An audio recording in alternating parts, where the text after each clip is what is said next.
नमस्कार साथियों, आपके अपने YouTube चैनल पर एक बार फिर से आपका स्वागत है। मेरा नाम अक्षय है और हम डेली पीआईबी सीरीज की शुरुआत कर चुके थे और उसका आज का सेशन हम शुरुआत करेंगे। आई होप आपकी पढ़ाई अच्छी चल रही होगी। चलिए हम लेक्चर की शुरुआत करते हैं। आज पहला आर्टिकल है जीएसवीए से संबंधित। जीएसवीए जीएसवीए ग्रोस स्टेट वैल्यू एडेड। जीएसवीए ये राज्यों के अंदर राज्यों के लिए होता है, जैसे जीएसडीपी है, जीएसडीपी। तो जीएसडीपी और जीएसवीए के अंदर डिफरेंस क्या होता है, सबसे पहले अपन ये देख लेते हैं कि जीएसडीपी है वो जीएसवीए माइनस टैक्स प्लस सब्सिडी, ये इसका फॉर्मूला होता है। यदि जीएसडीपी से हम जीएसवीए के अंदर से हम टैक्स और सब्सिडी घटा देंगे तो जीएसडीपी आता है। इसका आधार वर्ष को चेंज किया गया है, जीएसडीपी के आधार वर्ष को अभी चेंज किया गया है, क्योंकि पिछला आधार वर्ष था वो 2011-12 था और वो काफी पुराना हो गया था, इसलिए डेटा की जो सटीकता है वो नहीं हो पा रही थी। इसलिए अब उसको चेंज करके 2022-23 कर दिया गया है और ये सभी राज्यों के लिए मैंडेटरी कर दिया है, कंपलसरी कर दिया है कि सभी राज्यों को ये डेटा बदलना ही होगा। और जैसे हम देखें कि जीएसए क्या होता है कि ये होता है सप्लाई साइड।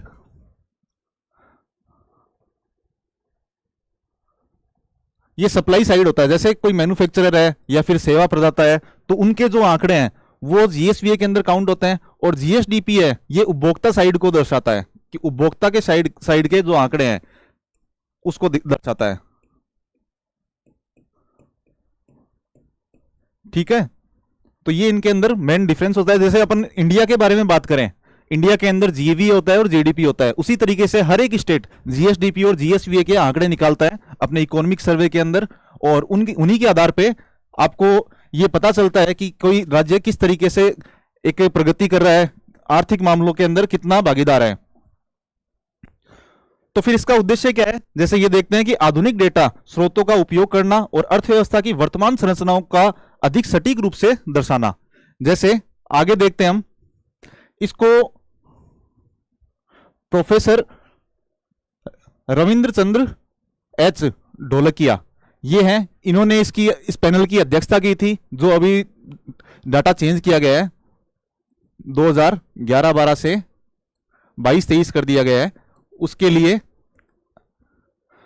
लिए जो पैनल बना था उसकी अध्यक्षता रविंद्र एच ढोलकिया ने की थी, और इसके अंदर जो आरबीआई के जो सदस्य हैं और उसके अलावा शिक्षाविद और प्रतिनिधि वगैरह शामिल थे। अब हम देख लेते हैं कि ये जीएसडीपी है तो इसके अंदर चेंज करने से क्या क्या होगा, कि जैसे राजकोषीय क्षमता का सही आकलन कर पाएंगे, और जो वित्त आयोग है, फाइनेंस कमीशन है, तो वो जैसे आंकड़े वगैरह जो कर हस्तांतरण करता है तो उनके आंकड़े उनके पास में सटीक होंगे। जैसे सभी राज्यों के यदि एक ही प्रकार के जो आधार होगा, जो बेस ईयर सेम होगा, बेस ईयर यदि सेम है तो है ना सारे आंकड़े उनको सटीकता से मिल पाएंगे। फिर उसके बाद में जैसे केंद्र सरकार है तो राज्यों के लिए उधारी की सीमा तय करती है कि वो डिफॉल्ट ना हो जाए राज्य, इसके लिए उनकी उधारी की सीमा तय करती है। तो यदि इसके अंदर ये सटीकता आएगी तो उसके अंदर जैसे ये उधारी की सीमा है तो उसके अंदर भी आप है ना बोरोइंग तय कर सकते हो सही से। तो केंद्र सरकार का जो ये है व्यय विभाग है, डिपार्टमेंट ऑफ एक्सपेंडिचर है, ये जीएसडीपी के डेटा यूज करके और कितनी बोरोइंग लिमिट है किसी राज्य की वो डिसाइड कर सकता है इससे। फिर उसके बाद में ये पूरा कवरेज कर रहा है, जैसे कि मतलब भारत के जितने भी राज्य हैं उसके अलावा यूटी हैं, जैसे लक्षद्वीप है, दादरा नगर हवेली है, दमन दीव है, उनको भी शामिल किया जा रहा है अभी। फिर डेटा के अंदर सुधार होगा, जैसे सर्विस सेक्टर है, सर्विस और जो गैर पंजीकृत उद्यम है उनके डेटा भी अभी है ना सटीकता से इस्तेमाल कर सकते हैं। ठीक है, तो आपको ये प्रीलिम्स के लिए याद रखना है कि इसका बेस ईयर क्या है, और मेंस के अंदर भी इसको आप यूज में ले सकते हो। फिर आगे हम चलते हैं।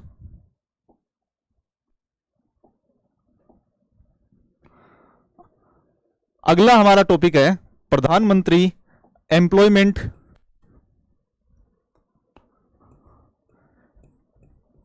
PM employment generation programme.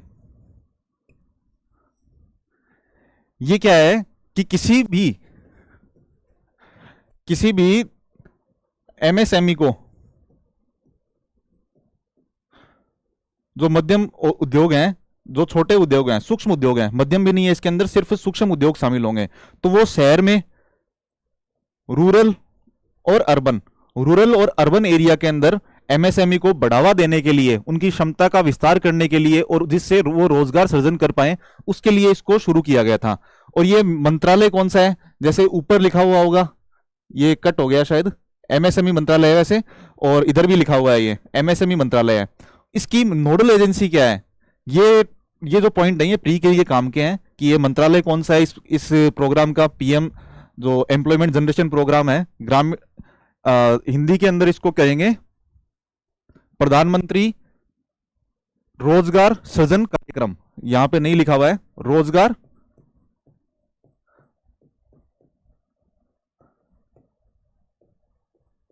सृजन कार्यक्रम है ये।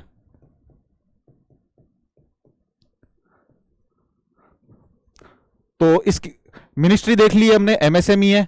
उसके अलावा ये नोडल एजेंसी है केवीआईसी है, खादी और ग्रामोद्योग आयोग, ये आपको याद रखना है इसके अंदर। फिर इसके अंदर आगे देख लेते हैं कि हम और क्या क्या हैं। जैसे इसके अंदर अधिकतम ऋण की सीमा है वो तय की गई है। जैसे विनिर्माण उद्योग है उसके लिए 50 लाख तक का ऋण दिया जा सकता है, और ये 50 लाख तक का ऋण दिया जा सकता है।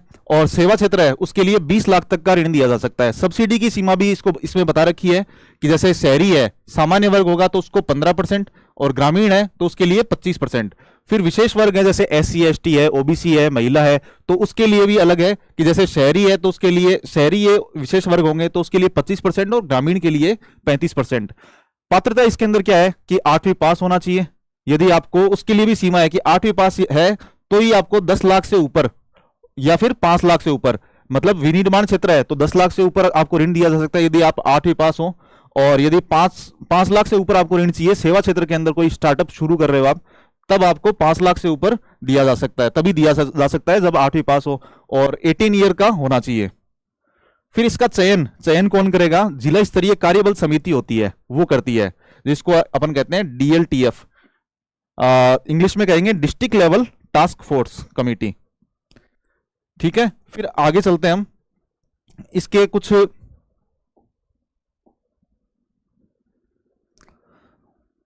और पॉइंट हैं जो अभी आर्टिकल के अंदर दे रखे थे कि इससे क्या क्या फायदा हुआ है। जैसे अभी इसको क्या है कि जो वित्त आयोग की समय सीमा थी, 15वां वित्त आयोग था, उसकी जो समय सीमा थी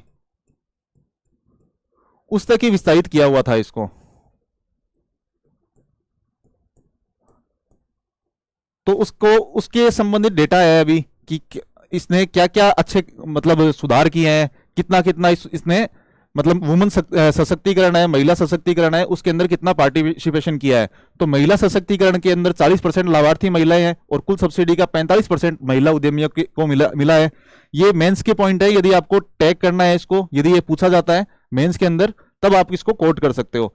फिर सामाजिक परिवेश है, जैसे 54% लाभार्थी हैं वो SC ST वर्ग के हैं। फिर ग्रामीण विकास है तो वो मतलब इसमें 80% उद्यम है ना वो गांवों में ही लगे हैं, बाकी 20% है वो शहरी क्षेत्र में लगे हैं। तो इससे क्या होगा कि संतुलित विकास होगा, क्योंकि हर एक वर्ग के लोग हैं तो वो इसके अंदर शामिल हो रहे हैं।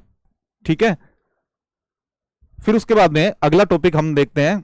एक पोर्टल आया है जननी करके, इसका नाम है जननी। ये जननी पोर्टल है तो इसकी शुरुआत की गई है। ये पहले इसका नाम था RCH, reproductive child health portal. फिर उसके बाद में इसको अब चेंज करके जननी पोर्टल कर दिया है। और इसके अंदर क्या है कि सभी जो एकीकृत किया जाएगा, जैसे यूविन पोर्टल है और जो पुराने पोर्टल हैं उनको एक साथ में एकीकृत किया जा रहा है। फिर इसके अंदर अपन देख लेते हैं कि जननी सेवा केंद्र डिजिटल प्लेटफॉर्म है जिससे प्रजनन आयु की महिलाओं के डिजिटल स्वास्थ्य रिकॉर्ड की व्यापक निगरानी और रखरखाव के लिए डिजाइन किया गया है। कि मतलब इसके अंदर जो रिप्रोडक्टिव गर्भवती महिलाएं हैं या फिर नवजात शिशु हैं, शुरुआत से लेके बर्थ के शुरू से लेके माता से लेके और नवजात शिशु तक उनको ट्रैक किया जाएगा इस पोर्टल के ऊपर, और यदि कोई आपातकालीन सिचुएशन आती है तो उस टाइम पे हेल्प दी जाएगी, आपातकालीन सिचुएशन में हेल्प दी जाएगी। तो उसके अंदर हम आगे देख लेते हैं। इसके बारे में डेटा दे रखा है सारा, कि जैसे प्रसव पूर्व, प्रसव की तैयारी, प्रसव के उत्तर और नवजात, ये सब देखभाल इसके अंदर की जाएगी। और एक एमसीएच क्यूआर कोड से संबंधित इनेबल्ड एमसीएच कार्ड होगा। एमसीएच कार्ड के अंदर आपको सारी चीजें मिल जाएंगी। और उसके अलावा स्वचालित अलर्ट है, अभी मैंने बताया कि जैसे गर्भधारण के अंदर कोई समस्या आ रही है, गर्भधारण वाली महिला को कोई समस्या आ रही है तो ऑटोमेटेड अलर्ट आ जाएगा। फिर इंटर ऑपरेटिबिलिटी है, जैसे कि यूविन पोर्टल है, पोषण पोर्टल है, उनको सबको एक साथ में एकीकृत किया जा रहा है। और इसमें आभा आईडी है या फिर आपका आधार ओटीपी है इस और मोबाइल नंबर है, इसके द्वारा आप इसमें पंजीकरण कर सकते हो। ठीक है। और इससे सबसे ज्यादा फायदा क्या होगा कि जो माइग्रेटिव पॉपुलेशन है, मतलब प्रवासी भारतीय हैं, एक राज्य से दूसरे राज्य के अंदर जा रहे हैं, और वो ये जो गर्भावस्था के समय जो माताएं हैं तो वो उनको ट्रैक करना इसके थ्रू आसान हो जाएगा। ठीक है। फिर आगे चलते हैं हम। हमारा अगला टॉपिक है IORA, Indian Ocean Rim Association, इससे संबंधित है। इसमें क्या है कि एक 10वां हिंद महासागर इंडियन ओशन डायलॉग हो रहा है। इसके अंदर क्या होता है कि जैसे अभी भारत है तो वो 2025 से लेके 27 तक इसकी अध्यक्षता करेगा। ठीक है। तो इस टाइम पे ये डायलॉग हो रहे हैं, तो ये दिल्ली के अंदर अभी डायलॉग हो रहे हैं, इंडियन ओशन डायलॉग। और IORA है, इंडियन ओशन रिम एसोसिएशन है। इसके अंदर लगभग 26 देश हैं, और जो हिंद महासागर के क्षेत्र के देश हैं तो उनके अंदर रणनीतिक भागीदारी को बढ़ावा देने के लिए इसको शुरू किया गया था, आपसी संवाद को बढ़ावा देने के लिए। फिर उसके बाद में इसी के अंदर है, जैसे क्या है कि इसका क्या क्या लाभ हुआ है। इसमें सीधा आर्टिकल आया हुआ था कि महिलाओं, तो वो उनकी पार्टिसिपेशन है वो कैसे बढ़ रही है, नारी शक्ति का पार्टिसिपेशन है वो समुद्री क्षेत्र के अंदर भागीदारी कैसे बढ़ रही है, उसके बारे में ये आर्टिकल आया था। और उसी के बारे में अंदर दिया हुआ है कि इसमें 340% की वृद्धि हुई है। सागर में सम्मान, ये एक पहल है जिसके अंदर महिलाओं की भागीदारी समुद्री क्षेत्र के अंदर बढ़ाने का प्रयास किया जा रहा है, जिससे उनकी गरिमा और समावेशिता सुनिश्चित की जा सके। तो भारत का विजन क्या है कि नेट सुरक्षा प्रदान करना, और सागर से महासागर का फ्रेमवर्क अभी यूज में लिया था। जैसे सागर की फुल फॉर्म है security and growth, security and growth all in the region, ये सागर की फुल फॉर्म है। और महासागर है, अब सागर से बढ़ के हम महासागर की तरफ जा रहे हैं, हम इसको IR में यूज में ले सकते हैं,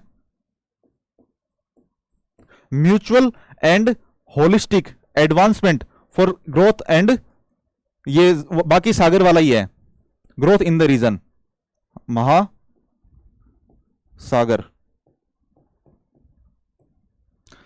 तो इससे बढ़ के हम और ज्यादा सटीक तरीके से जो हमारा इंडियन ओशन है तो उसके अंदर भागीदारी बढ़ा सकें, उसके लिए सागर के बाद में महासागर लेके आए थे हम, एक फ्रेमवर्क है ये।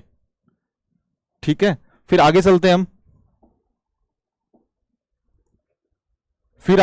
हम, ये IORA के बारे में बता रखा है, इंडियन ओशन रिम एसोसिएशन के बारे में बता रखा है कि ये ट्रैक 1.5 डिप्लोमेसी का मंच है। ट्रैक 1.5 का मतलब क्या है, ये अपन IR के अंदर देखते हैं कि ट्रैक 1 होता है, ट्रैक 1 डिप्लोमेसी है, ये आधिकारिक होती है, ऑफिशियल जो मिलते हैं दो देशों के या फिर कई देशों के, उनकी वार्ता होती है, ये ट्रैक 1 डिप्लोमेसी होती है। और ट्रैक 2 डिप्लोमेसी है, ये अनौपचारिक होती है, जो अनौपचारिक क्षेत्र हैं वो आपस में मिलते हैं, जैसे इंडस्ट्रीज वाले जो मालिक हैं वो मिल रहे हैं, बिजनेसमैन हैं वो मिल रहे हैं, और कुछ शिक्षाविद हैं वो मिल रहे हैं, तो वो इसके अंदर आएगा, अनौपचारिक लिख देता हूं मैं। अनौपचारिक वार्ता होती है, तो इन दोनों का जो मिक्सचर है वो ये प्रदान करता है कि औपचारिक और अनौपचारिक दोनों आ सके एक साथ के अंदर, उसके लिए मंच है। फिर इसमें 23 देश शामिल हैं और 12 संवाद भागीदार हैं, और मुख्य फोकस क्या है कि समुद्री सुरक्षा, ब्लू इकोनॉमी को बढ़ावा देना और आपदा जोखिम प्रबंधन, जलवायु परिवर्तन, ये इसके मुख्य फोकस बिंदु हैं। तो आप देखोगे कि हिंद महासागर के से संबंधित ही हैं, ये आराम से आप एलिमिनेट भी कर सकते हो और इनको लिख भी सकते हो, ये कीवर्ड है, आप याद रखना इनको। ठीक है, फिर आगे चलते हैं हम। अगला टॉपिक मानवाधिकार आयोग के बारे में है कि मानवाधिकार आयोग ने कुछ मृत्यु हो गई थी तो उससे संबंधित स्वतः संज्ञान लिया है। तो मानवाधिकार आयोग को हम आज देख लेते हैं कि ये एक स्टेचुरी बॉडी है, सांविधिक निकाय है, जो 1993 का जो एक्ट है उसके तहत बनी थी। मानवाधिकार संरक्षण अधिनियम है 1993 का, उसके तहत बनी थी। और इसके अंदर चेयरपर्सन कौन होते हैं? एक रिटायर्ड चीफ जस्टिस या फिर न्यायाधीश सुप्रीम कोर्ट का, वो इसके अंदर होंगे। मैं साथ साथ में हाईलाइट करके दिखा देता हूं आपको। Retired chief justice of India supreme court के और जजेस ऑफ द सुप्रीम कोर्ट, ये इसके अंदर शामिल होंगे। इसके अंदर 13 सदस्य शामिल होते हैं कुल। जैसे इसमें एक अध्यक्ष होगा, 5 पूर्णकालिक सदस्य होंगे और 7 है वो पदेन सदस्य होंगे। पूर्णकालिक सदस्य है तो उनके अंदर कौन कौन होंगे? जैसे एक तो सुप्रीम कोर्ट के न्यायाधीश हो गए, अध्यक्ष के अलावा है ये, ठीक है।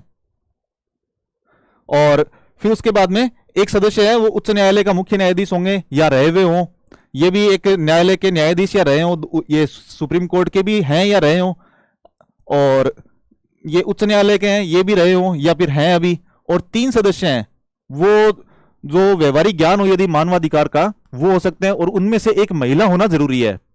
तो इस तरीके से ये 5 हो गए। उसके अलावा बचे 7 पदेन सदस्य हैं जो आपको पता है, एससी कमीशन है, एसटी कमीशन है, ओबीसी कमीशन है, महिला आयोग है,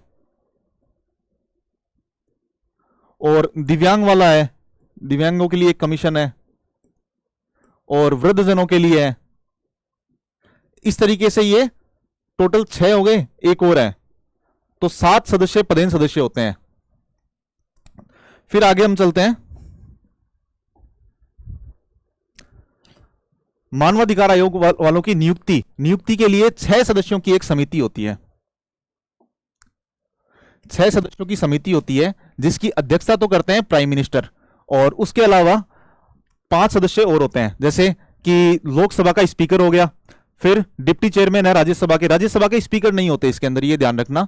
ये मिसगाइड करते हैं कई बार क्वेश्चन के अंदर, स्टेटमेंट के अंदर, कि डिप्टी चेयरमैन ऑफ राज्यसभा। और एक अपनों को ये याद रखना है हमेशा कि ये यूनियन होम मिनिस्टर हैं, वो मानवाधिकार आयोग के अंदर सदस्य होते हैं। फिर उसके अलावा तो आपको पता है कि दोनों जो लीडर हैं, लीडर ऑफ अपोजिशन है दोनों हाउसेस के अंदर, वो इसके अंदर होंगे। और बाकी ये 6 सदस्य हो गए। फिर इनका कार्यकाल होता है तो 3 साल 70 वर्ष तक इनका कार्यकाल होता है, और ये पुनर्नियुक्ति के पात्र होते हैं। ध्यान रखना, ये पुनर्नियुक्ति के पात्र होते हैं, लेकिन यदि ये अपना पद छोड़ देते हैं उसके बाद में ये वापस रीअपॉइंटमेंट कोई दूसरे जगह नहीं हो सकते। ठीक है, चाहे वो अध्यक्ष हो या फिर सदस्य हो, कोई भी हो। फिर आगे चलते हैं हम।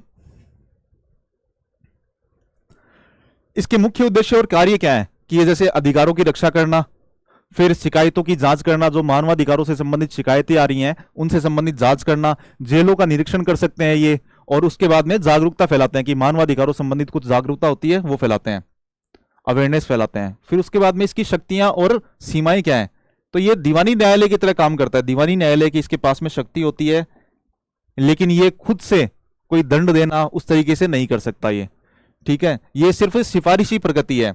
और इससे संबंधित यूपीएससी के अंदर शायद 2014 के अंदर या 13 के अंदर एक क्वेश्चन भी आया, दंत विहीन बाघ करके, तो वो आप नीचे दिया हुआ है, वो देख लेना, साथ में उसको अटेम्प्ट करना। फिर 1 वर्ष की सीमा होती है, सिफारिश की प्रकृति होती है ये। हाँ, 1 वर्ष की सीमा, इसके अंदर क्या है कि 1 वर्ष से ज्यादा पुराने यदि मामले हो जाते हैं तो वो उसके अंदर स्वतः संज्ञान या फिर कोई भी जजमेंट नहीं ले सकता, उसको उठा नहीं सकता बात को। ठीक है, और सिफारिश की प्रकृति होती है, ये दंडित करने का नहीं होता इसके अंदर। फिर या मौद्रिक वगैरह कोई भी है ना लगा नहीं सकता वो, जुर्माना वगैरह। फिर जैसे आगे है, कल वाले क्वेश्चन देख लेते हैं उसके अंदर क्या क्या आंसर है। पहले में जहां तक है बी है और दूसरे में सी है, ये आप देख लेना। और आज के क्वेश्चन है एनएचआरसी से संबंधित ही है, प्री के अंदर ये क्वेश्चन आने की संभावना रहती है लगभग, तो उसको आप देख लेना। फिर आगे हम चलते हैं।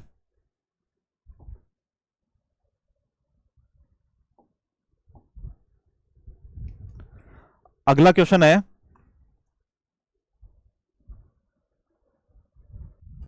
ये मोस्टपी द्वारा जो आधार वर्ष चेंज किया गया है उससे संबंधित क्वेश्चन है, वो आप अटेम्प्ट करना और उसके अंदर कमेंट बॉक्स के अंदर लिख के दिखाना मेरे को।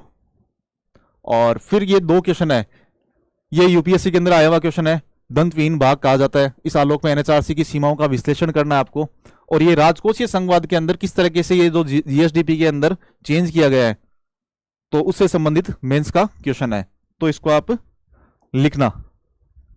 150 वर्ड के अंदर है, ये 150 है वो 250 वर्ड है, ठीक है।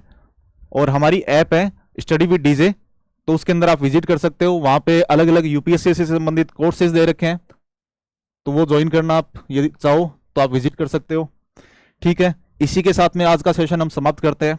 Thank you.